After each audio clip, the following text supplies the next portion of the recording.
If you're most people on the internet, right now you're probably thinking, what is this CTR bullshit? Nothing's better than Mario Kart. In which case, I just want you to hear me out. Okay, CTR, or Crash Team Racing, was released in 1999 for the PlayStation X, and was one of the very many Mario Kart clones that came out around that time. Like many of these clones, in CTR there were bosses to beat. However, it had something else going for it.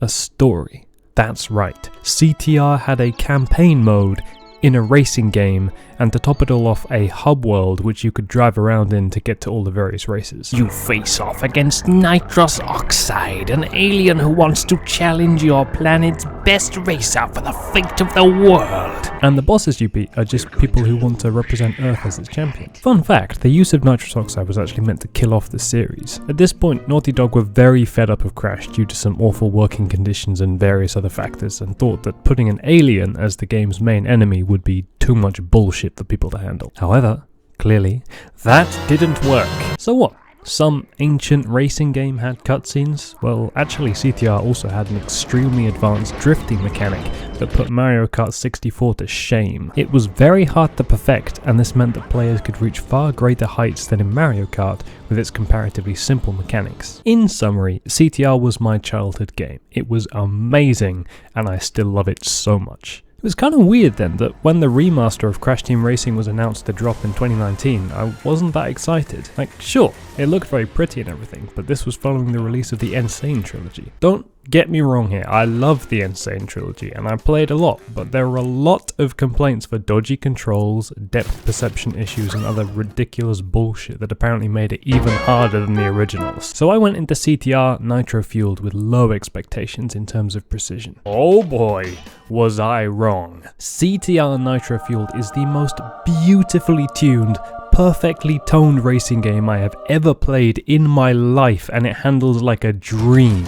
I went back to play the original after playing the remaster for a while, and it felt so slow and clunky, which is incredible as right up until the remaster I'd been playing the old one, and it had always seemed so slick. So the devs for Nitro Fueled did an incredible job with the controls. But why is this as good as or better than Mario Kart 8 Deluxe, the current Mario Kart title? I mean, Mario Kart has some nice controls too. Well, remember that drifting mechanic that I mentioned?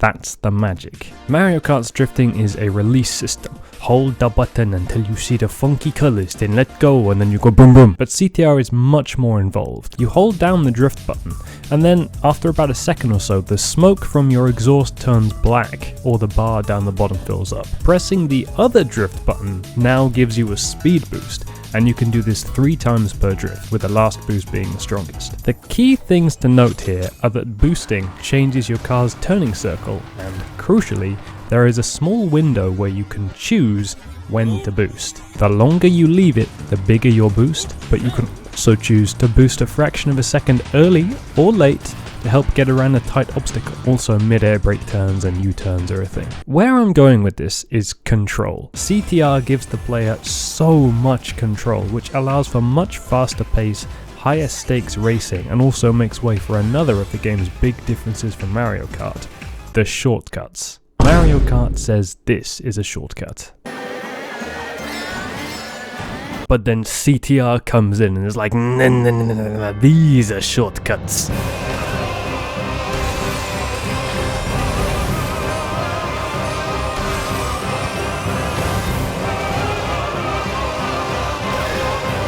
In fact, each race is almost entirely defined by its shortcuts. If you know them, you win, and if you don't, then you lose. In terms of content, CTR Nitro Fueled had all the tracks from CTR, all the tracks from Crash Nitro Kart, the sequel to the original, and 8 brand new tracks made just for the remaster that were released over a season pass, which I would just like to mention all look gorgeous and are full of fun little details just like the rest of the game, in comparison to the new Mario Kart Season Pass, which a lot of people say seriously drops the ball graphics wise. Not to mention tons and tons of characters with different skins, loads of quirky and fun new cars, gorgeous sound design, great voice acting, fantastic music with the option to use the original game's soundtrack as well. Really well hidden secrets in every race, just so much effort put into this by the devs. And come on, you can play as Iron Checkpoint Crate. How are you not going to go buy this game right now? As if that wasn't enough though, I'd like to talk about the final aspect of CTR: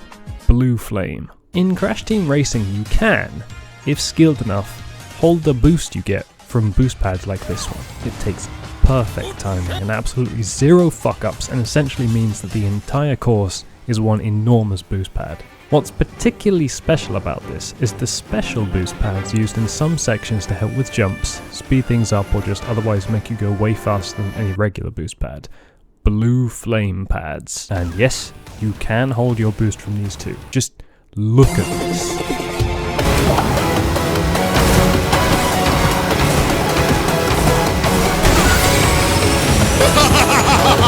So as you can see, the skill ceiling for CTR is huge, and you can reach truly impressive heights if you're able to pull off the most advanced techniques. But what happens when you sit down with your mate and you say, "Oh dude, you want to play some CTR?" "Oh yeah, sure, I mean I haven't played it before, but I'll give it a go."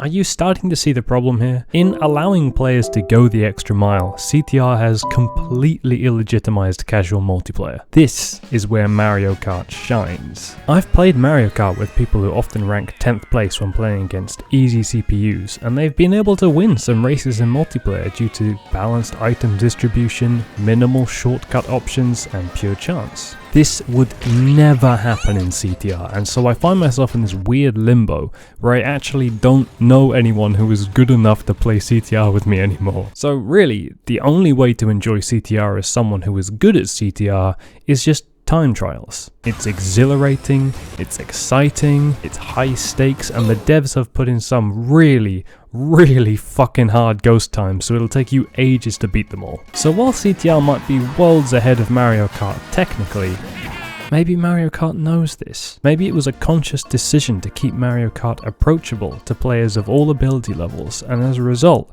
I say that CTR is the best single player kart racer of all time. If you have friends, go play Mario Kart with them. You'll have a better time. Unless you train an army of CTR demons to compete in a fight to the death before you turn that planet into a giant concrete parking lot. Wait a minute, maybe Oxide was just fed up of Mario Kart. Maybe you're new to Crash Team Racing and you want to see some gameplay. Perhaps you want to come and shit all over it and tell me how awful it is compared to Mario Kart.